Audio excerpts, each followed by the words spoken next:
ప్రస్తుత సమాజంలో చూసుకో బాలనేత మేడం గారు ఐఏఎస్ కోచింగ్ ఇస్తూ ఉంటారు వాళ్ళు.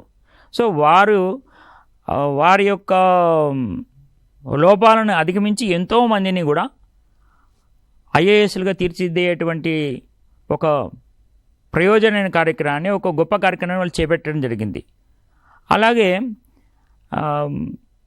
రాహుల్ బొల్లం అనే వారు కూడా ఒక ఎంటర్‌ప్రెన్యూర్‌గా ఎదిగి ఎంతోమందికి ఉపాధిని కల్పిస్తూ ఉన్నారు. ఎందుకంటే వాళ్ళలో ఉన్నటువంటి వైకల్యాలను వాళ్ళు అధిగమించి, ఆ వైకల్యాలను వాళ్ళు మర్చిపోయి, ఆ వైకల్యాన్ని జయించి సమాజంలో ఆర్థికాభివృద్ధిలో వారు కూడా వారి యొక్క కర్తవ్యాన్ని, వారి యొక్క భాగస్వామ్యాన్ని వాళ్ళు ప్రదర్శించడం అనేది జరుగుతూ ఉన్నది.